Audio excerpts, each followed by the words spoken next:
is positive thinking? Is it really just being positive and looking for the upside and really just deciding to be positive no matter what happens? Or is it something else? Let's see.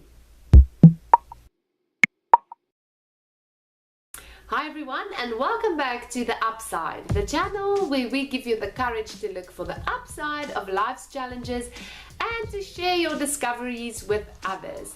Now today I would like to talk about this whole idea of positive thinking. Now I think in my life that's one of the major things that I often get criticized for, and that is that people think that I'm fakely positive. Sometimes people just can't really understand how I can always get up again and go on. Obviously, the number one secret is believing in God and trusting Him, and through His grace and everything that He teaches me, that's really no secret. But I also think that people misunderstand the entire idea of being positive. Now, first of all, I don't think it comes natural to everyone. I am fortunate in that sense that through various life experiences, I've learned how to look for the upside and to move on and to really go from strength to strength. But that's not because I'm such a great person or because I'm just fabulous. I really think it's a combination of life experience and also just developing that skill or that muscle. So I think that if you talk about positive thinking, people often think it means just be positive, like it's a decision. But I recently read a very interesting article by Barbara L. Fredrickson, and I'll link the article below if you want to have a look. It's from 2004, so it's not a very recent article. She writes from the perspective of positive psychology. If you're interested in that, you can also go read up on what exactly that entails. But she has this theory, she calls it the broaden-and-build theory.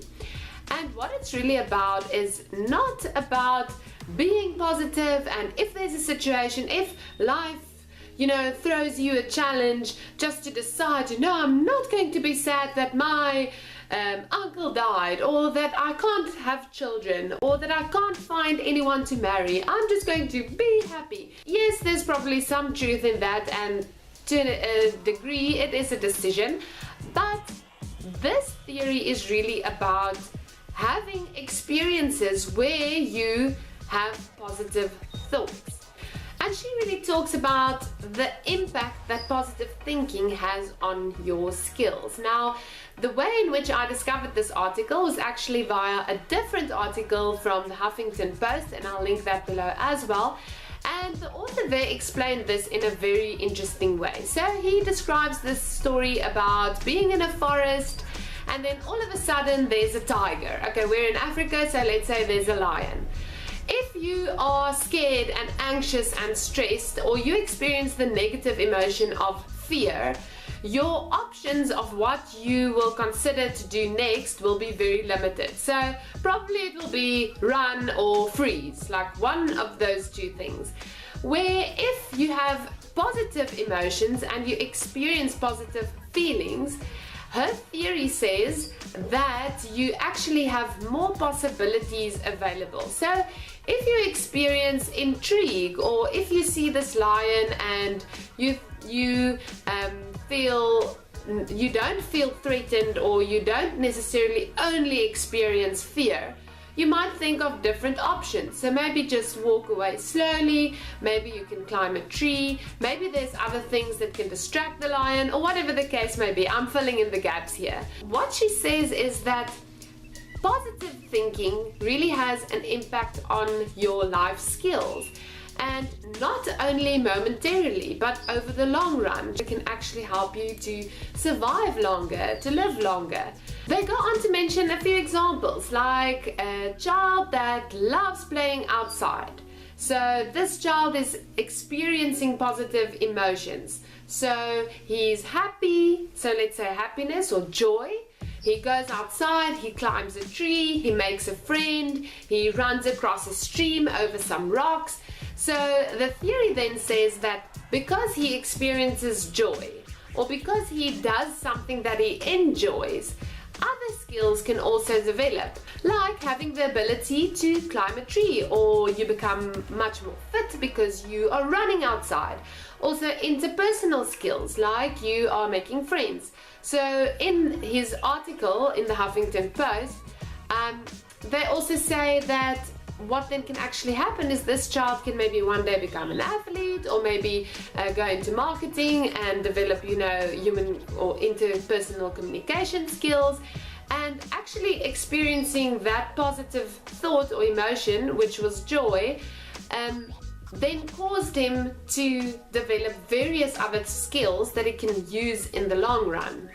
So to me, the fascinating, refreshing thought behind this is that positive thinking is not only about thinking positive in negative situations, but it is actually about creating situations and experiences where you experience positive emotions. Through that, you develop your skill set. They call it your thought action repertoire. So something happens, and then if you are used to experiencing positive emotions, you will have much more possibilities available to you. In other words, if you do things that spark positive emotions, you develop the skill to think more positively in negative situations. All that really means is that you should really think about things that spark these positive feelings like joy, love, happiness, contentment, and then make time in your schedule to actually do these things. So whether that is sport, or visiting a friend, or knitting, or whatever that may be, or spending time with family or friends, the more you experience positive emotions from these experiences, the more you will be able to cope with situations, so that instead of negative thoughts that really narrow your mind and focus your thoughts, positive thinking, on the other hand, really develop your skills to look at more possibilities in a situation. Now, as you know, this channel is about looking for the upside, and you can't really do that in the middle of a situation. It often goes with hindsight, to look back and to see what can you take from this situation or this experience or this challenge that is really positive and that can help you go forward. So in this article in the Huffington Post that is about Fredrickson's broaden-and-build theory, they have this one sentence that goes, "Periods of positive emotion and unhindered exploration are when you see the possibilities of how your past experiences fit into your future life." Now that to me is fascinating, because if you have these periods of time where you experience positive emotions, you really also develop the skills to see how things in your life or in your past fit into the present and into the future. Now, I would like to take all of this one step further, and hopefully I motivate you today to see positive thinking for what it really is, and that it's not just a fake, happy-go-lucky, always smile kind of thing. But I want to actually say that if you are not used to carving out time in your schedule for doing things that you enjoy, or if being positive or looking at different possibilities does not come natural to you, I would like to motivate you to simply surround yourself by people who know how to do this, and people who have really developed this skill, because I promise you it will rub off on you. Not necessarily the positivity, but the ability to create positive experiences in your life.